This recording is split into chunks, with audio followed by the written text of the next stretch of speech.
Саламатсыздарбы? Эгер сиз бул материалды көрүп жатсаңыз, анда Кайрымдуу бол коомдук фондунун официалдуу YouTube каналындасыз.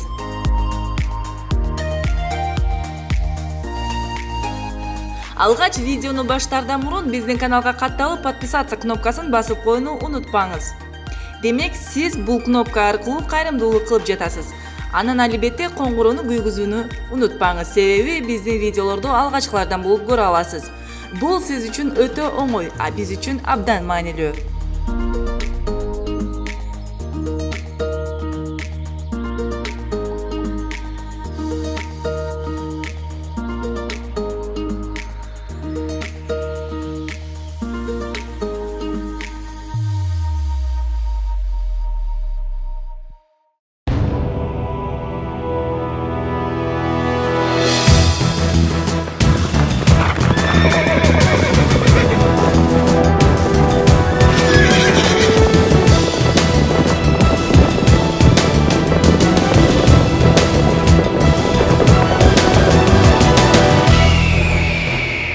Baratып жолдо батабыз ойго, өлкөбүз кантип өнүгөт. Чаң баспай төрдө чапсак дебөргө, санабыз санга бөлүнөт. Эгемен болуп, сыймыкка толуп, жашаган жокпуз бекерге. Жалынын кошкун, салымын кошкун, зарылып турган мекенге. Өнүгө бер, өркүндөй бер мекеним, менде бейнелде төгөл бермет, бейбилдикте өнүгүп мекен, берекебиз байлансын бекен.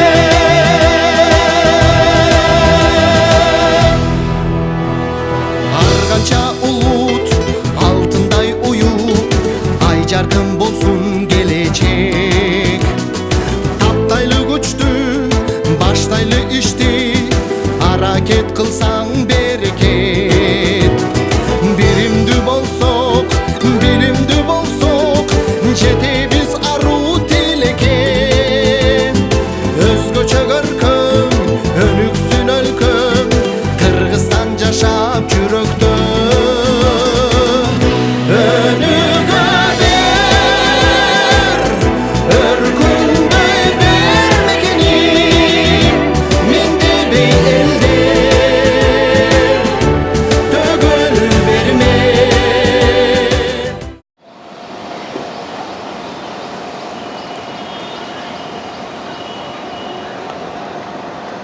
Саламатсыздарбы, ардактуу Кайрымдуу каналыбыздын жалпы көрөрмандары. Кудайым буюрса, Индиядагы болгон иш сапарыбыздын 2-чи күнү. Бүгүн биз ошол кыргыз мекендештерибиз дал ошол Фокус клиникасына келип, ден соолугуна жакшыртуу максатында дартына дава таап кетип жаткан учуру бүгүн ушул жактагы мекендештерибиздин сиздерге акыбалы менен тааныштырмай бергелик да Фокус клиникасынын ичинде болуп жаткан жагдайларды да тааныштырууга аракет кылабыз.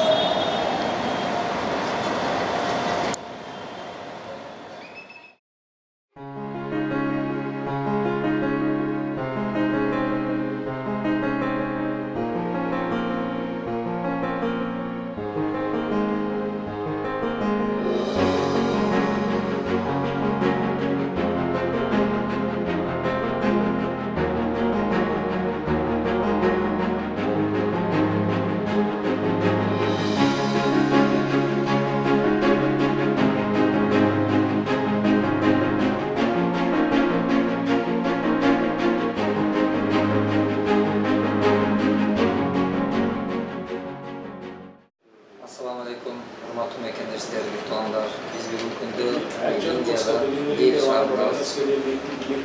Биздин бул жака келишимдин негизги максаттары ушул кыйналып аткан virtualдарыбызга туура жол көрсөтүү, ошо туура багыттуу эли ден соолугу жакшырып кетишине себеп болуу аракеттерин жүргүзүп. Мына сиздер көрүп турган ошол Фокус клиникасынын международный бөлүмүндө турабыз. Бул бөлүмдө ошол тыштан келген мекендештерим ошол жерде документацияга толтурулуп менен кабыл алынат. Бүгүн азыр Кудай буйрса Дайыр байкеге ушул ден соолугунун акыбалынан кабар алайлы деп азыр биз клиникадабыз. Дайыр байке азыр бул жакта ошо палатада биз азыр Кудай буйрса бир канча убакыттан өзүнө келип кенен кабар алууга аракет кылабыз.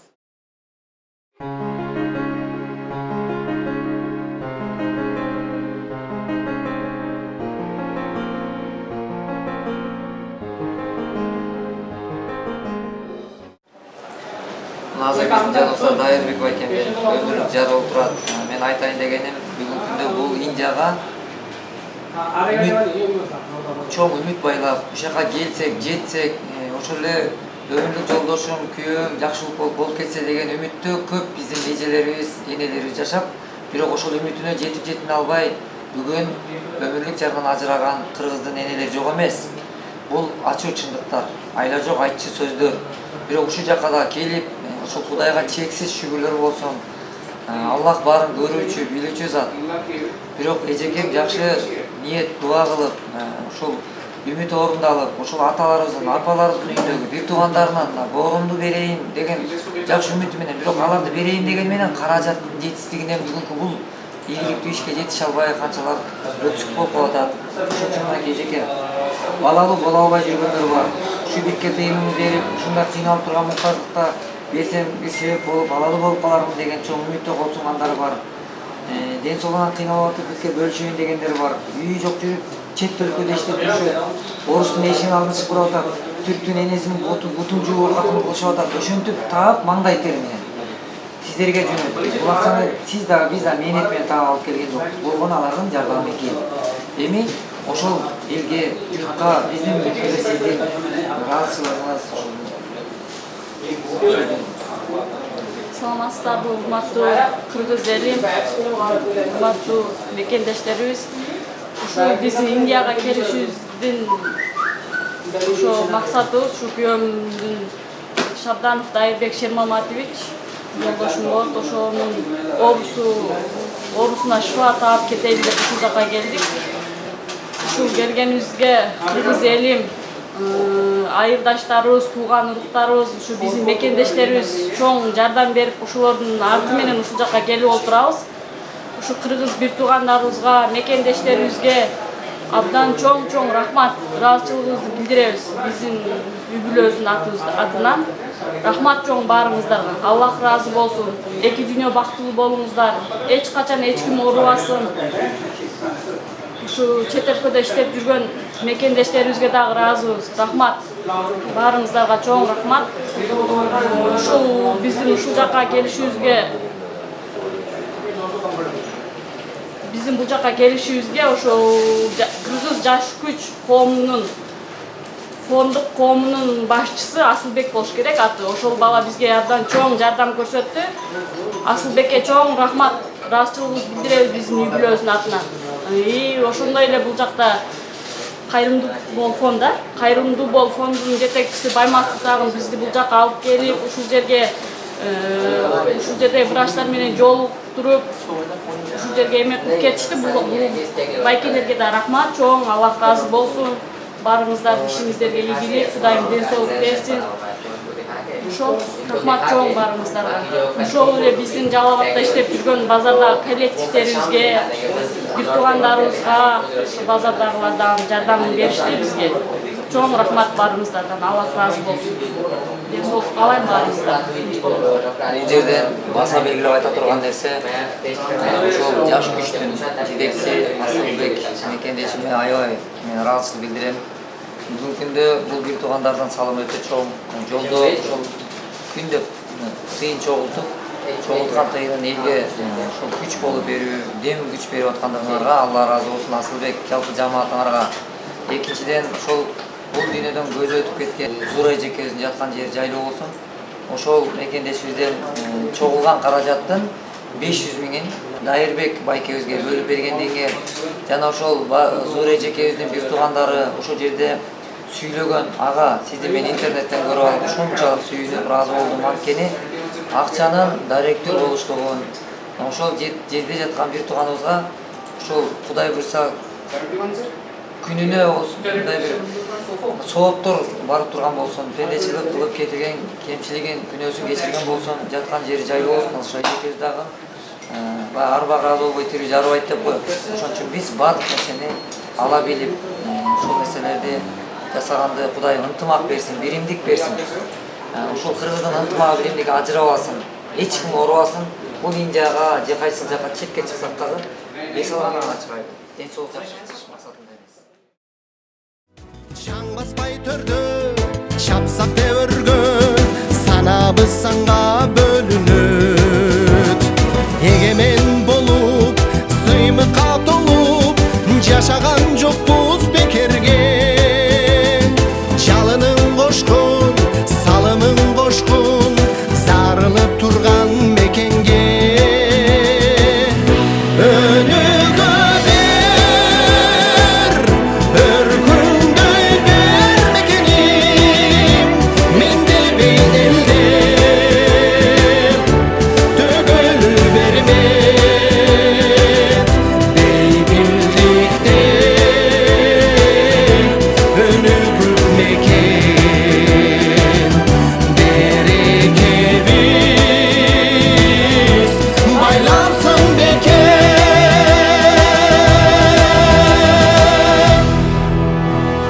Арганча улут алтындай уюп, ай жаркын болсун келечек. Таптайлы күчтү, баштайлы ишти, аракет кылсаң берекет. Биримдүү болсок, билимдүү болсок, жетебиз аруу тилекке. Өзгөчө көркөм, өнүксүн өлкөм, Кыргызстан жашап жүрөктө. Өнүгө бер, өркүндөй бер мекеним, менде бейнелде төгөл бермет, бейбилдикте өнүгү мекен. Доктор Панкаж Пури. Хороший доктор. Он и все наши больных придет, когда он же и всем смотрит, контролирует. После операции, до операции, он сам смотрит и все анализ, и все он контролирует. मैंने explain किया सर कि Baylansın beken.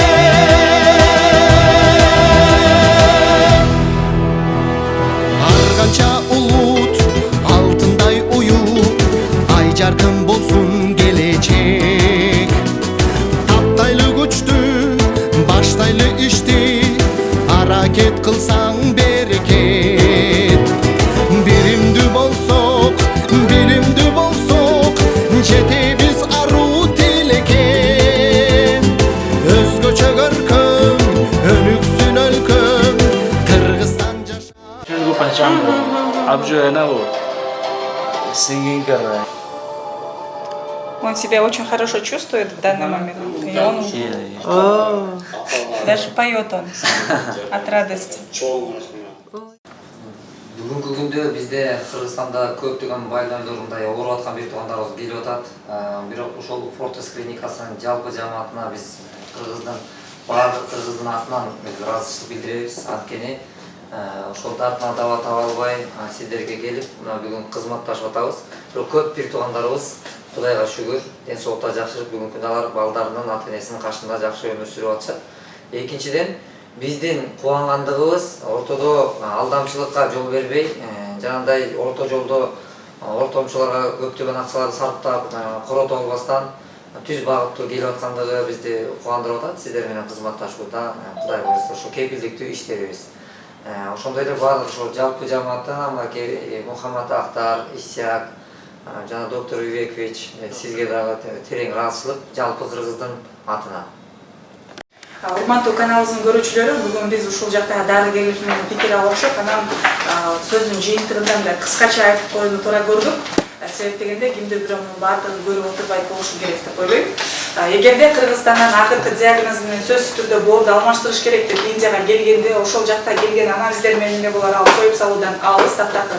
себеп дегенде ошондой тыянактарды туура чыгат, кээде туура эмес чыгат деген ишенич менен өздөрү кайра башынан анализ тапшыртып, өздөрүнүн көзөмөлдөрүнөн өткөрүшөт. Андан сырткары бир адам боору ооруп келсе, бир нече оору чыгып калышы мүмкүн, балким бөйрөк оору же боору кургап кетүү, бир эмес 5-6 оору чыгып калса, ошонун четинен колунан келишинче дарылап, бир убакыттын өтүшү балким да ушундан да болуп калышы мүмкүн. Анан гана эгерде чындыгында лечениядан айрылып кетсе, операция кылдырбай эле 6 ай сайын көзөмөлдөн өтүп тургандай болуп кайра Кыргызстанга жиберишет дагы. Эгерде чындыгында операцияга муктаж боло турган болсо, анда айласыдан операция кылып, бирок бүгүнкү күндө жакшы жумуштар менен мекендештерибиз өзүбүздүн каршыбызга барып жаткан чагы деген сизди айттым, сурап көрдүм. Биздин коомчулугубузда көп суроону жараткан операцияга канча каражат кетет деген суроо. Азыр биздин жаныбызда докторлор отурат. Бул жерде биз ачык айкын эмени жүргүзүп атабыз иштерибизди. Ошон үчүн көп мекендештерге бул жакшы бир жооп болсун дейбиз. Операцияга 26 000 доллар гана кетет экендигин мына ушул жерде сүйлөшүп, анан бул жерде ортомчусуз буга Байматовдун дагы башканын дагы эч кандай тиешеси жок болушу керек. Анткени бул клиникага 26 000 доллар төлөнөт, квитанциялар, чектер берилет. Анан ушундай жакшы иш менен мына бүгүнкү күндө бул клиника менен бүгүн биз кызматташып келебиз. Ушул кыргыз элинин атынан мынакей аябай ыраазычылыгыбызды билдирип, сүйүнүп отурган убагыбыз. Анткени өзүбүздүн өлкөбүздөн тартуубузга даава таппагандыктан ошол жактан келип таап атабыз. Бирок Кудайдан үмүт кылабыз, өзүбүздүн өлкөдө ушундай өнү өскөн клиникалар салдырылып, эч бир жан оорубаса экен деген ойду ойлоп, мына бүгүн кубанып отурабыз. Чаң баспай төрдө чапсак тебөргө санабыз санга бөлүнөт. Эгемен болуп сыймыкка толуп жашаган жокпуз бекерге. Жалынын кошкун салымын кошкун зарылып турган мекенге.